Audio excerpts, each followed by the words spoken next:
The Book of Jubilees, chapters 14 and 15. After these things, in the 4th year of this week, on the new moon of the 3rd month, the word of I Am came to Abram in a dream, saying, Fear not, Abram, I am thy defender, and thy reward will be exceedingly great. And he said, Lord, Lord, what wilt thou give me, seeing I go hence childless? And the son of Mesech, the son of my handmaid, is the Damascus Eliezer.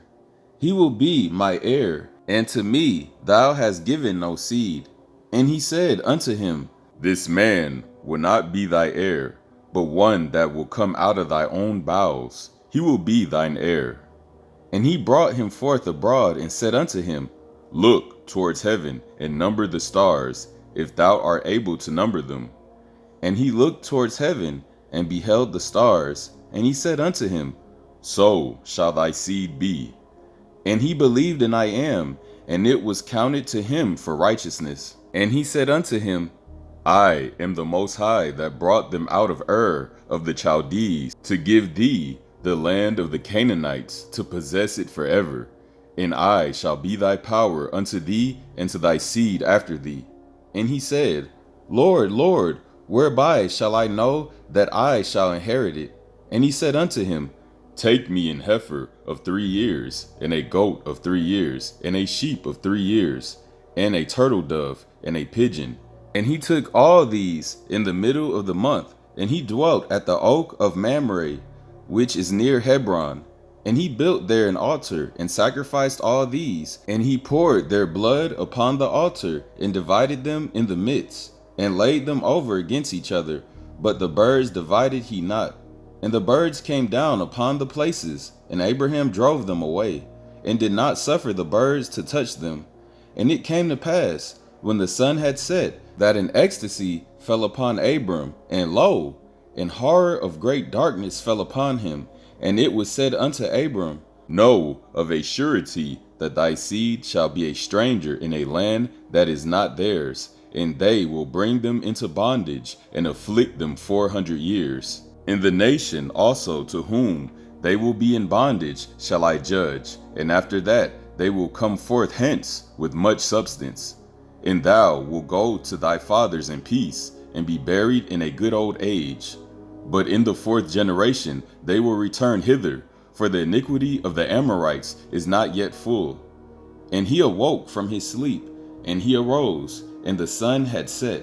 And there was a flame, and behold, a furnace was smoking, and a flame of fire passed between the pieces. And on that day the Most High made a covenant with Abram, saying, To thy seed will I give this land, from the river of Egypt unto the great river, the river Euphrates, the Kenites, the Kenizzites, the Cadmonites, the Perizzites, and the Rephaim, the Pacharites, and the Hivites, and the Amorites, and the Canaanites, and the Girgashites, and the Jebusites. And the day passed, and Abram offered the pieces, and the birds, and their first offerings, and their drink offerings, and the fire devoured them. And on that day we made a covenant with Abram, according as we had covenant with Noah in this month. And Abram renewed the festival and ordinance for himself forever. And Abram rejoiced, and made all these things known to Sarah his wife. And he believed that he would have seed, but she did not bear. And Sarah advised her husband Abram, and said unto him, Go in unto Hagar, my Egyptian maid. It may be that I shall build up seed unto thee by her.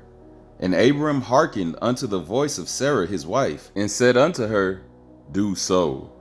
And Sarah took Hagar, her maid, the Egyptian, and gave her to Abram her husband, to be his wife. And he went in unto her, and she conceived and bare him a son, and he called his name Ishmael, in the 5th year of this week. And this was the 86th year in the life of Abram. So chapter 14 was basically about Abram and Sarah, and the promises the Most High made to Abram, saying that he will conceive a son. Even though Abram was 86 years old around this time, he still didn't lose faith. Even though In Genesis, if y'all remember, Sarah kind of like giggled, when she heard that she would conceive a son or a seed. She didn't really believe it, so she kind of giggled and laughed at it just because of her old age. But even so, Abram still had faith, and that's why the Most High used him so much. Continuing. The Book of Jubilees, chapter 15. And in the 5th year of the 4th week of this Jubilee, in the 3rd month, in the middle of the month, Abram celebrated the feast of the first fruits of the grain harvest. And he offered new offerings on the altar, the first fruits of the produce unto the Most High, an heifer and a goat and a sheep on the altar as a burnt sacrifice unto the Most High. Their first offerings and their drink offerings he offered upon the altar with frankincense. And the Most High appeared unto Abram and said unto him, I am power almighty. Approve thyself before me, and be thou perfect.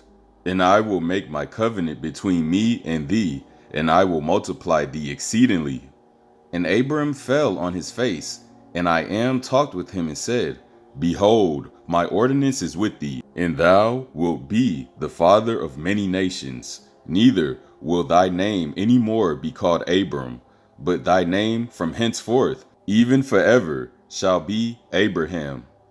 For the father of many nations have I made thee, and I shall make thee very great, and I shall make thee into nations, and kings will come forth from thee. And I shall establish my covenant between me and thee, and thy seed after thee, throughout their generations, for an eternal covenant, so that I may be a power unto thee, and to thy seed after thee. And I shall give to thee and to thy seed after thee, and I shall give to thee and to thy seed after thee the land where thou hast been a sojourner, the land of Canaan, that thou mayest possess it forever, and I shall be their power.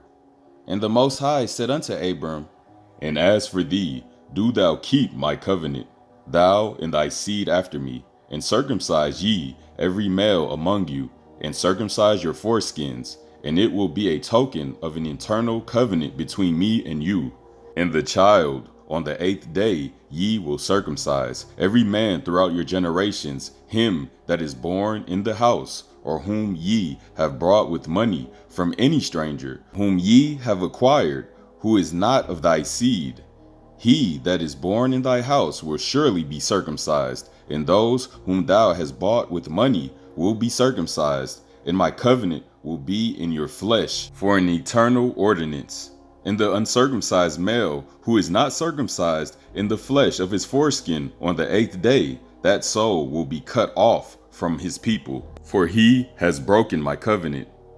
And the Most High said unto Abram, As for Sarah thy wife, her name will no more be called Sarah, but Sarah will be her name. And I shall bless her, and give thee a son by her, and I shall bless him, and he will become a nation, and kings of nations will proceed from him. And Abraham fell on his face, and rejoiced, and said in his heart, Shall a son be born to him that is 100 years old? And shall Sarah, who is 90 years old, bring forth? And Abram said unto the Most High, Oh, that Ishmael might live before thee. And I said, Yea, and Sarah also will bear thee a son, and thou wilt call his name Isaac. And I shall establish my covenant with him, an everlasting covenant, and for his seed after him. And as for Ishmael also have I heard thee, and behold, I shall bless him, and make him great, and multiply him exceedingly, and he will begot 12 princes, and I shall make him a great nation. But my covenant shall I establish with Isaac, whom Sarah will bear to thee in these days, in the next year. And he left off speaking with him, and the Most High went up with Abraham. And Abraham did according as I had said unto him, and he took Ishmael his son, and all that were born in his house, and whom he had bought with his money, every man in his house, and circumcised the flesh of their foreskin. And on the selfsame day was Abraham circumcised, and all the men of his house, and those born in the house, and all those whom he had bought with money from the children of the stranger were circumcised with him. This law is for all the generations forever, and there is no circumcision of the days, and no omission of one day out of the 8 days. For it is an eternal ordinance, ordained and written on the heavenly tables. And every one that is born, the flesh of whose foreskin is not circumcised on the 8th day, belongs not to the children of the covenant, which the Most High made with Abraham, but to the children of destruction. Nor is there, moreover, any sign on him that he is the Most High's, but he is destined to be destroyed and slain from the earth, and to be rooted out of the earth. For he has broken the covenant of the Most High our power. For all the angels of the presence and all the angels of sanctification have been so created for the day of their creation. And before the angels of the presence and the angels of sanctification, he hath sanctified Israel, that they should be with him and with his holy angels. And do thou command the children of Israel, and let them observe the sign of this covenant for their generations as an eternal ordinance, and they will not be rooted out of the land. For the command is ordained for a covenant, that they should observe it forever among the children of Israel. For Ishmael and his sons and his brothers and Esau, the Most High did not cause to approach him, and he chose them not because they are the children of Abraham, because he knew them, but he chose Israel to be his people. And he sanctified it and gathered it from amongst all the children of men. For there are many nations and many peoples, and are all his. And over all hath he placed spirits in authority to lead them astray from him. But over Israel he did not appoint any angel or spirit, for he alone is their ruler. And he will preserve them and require them at the hand of his angels and his spirits, and at the hand of all his powers, in order that he may preserve them and bless them, and that they may be his, and he may be theirs from henceforth forever. And now I announce unto thee that the children of Israel will not keep true to this ordinance, and they will not circumcise their sons according to all this law. For in the flesh of their circumcision they will omit this circumcision of their sons, and all of them. The sons of Beliar will leave their sons uncircumcised as they were born, and there will be a great wrath from the Most High against the children of Israel, because they have forsaken his covenant and turned aside from his word, and provoked and blasphemed, inasmuch as they do not observe the ordinance of this law. For they have treated their members like the Gentiles, so that they may be removed and rooted out of the land. And there will no more be pardon or forgiveness unto them, so that there should be forgiveness and pardon for all the sins of this eternal error. Wow, y'all, chapter 15 speaks for itself. You know what I'm saying? Basically, chapter 15, the whole chapter was about the importance of the circumcision. You know what I'm saying? And I'm so glad, as a man myself, I'm circumcised.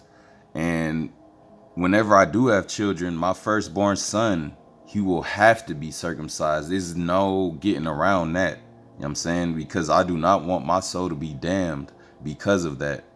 And not just circumcision physically, but we're talking about circumcision of the heart too. You know what I'm saying? Being born again. With all that being said, all praise to the power of the Son of Man, Abraham, Isaac, and Jacob, Father I am that I am, and his only begotten Son, the Son of Man, to finally come and save the lost sheep of the house of Israel in our trying and desperate times, which is now Jacob's trouble. Israel, keep your head up in Jacob's trouble, and keep your households in order, and make sure everybody is circumcised, both physically and spiritually. All praise. Shalom.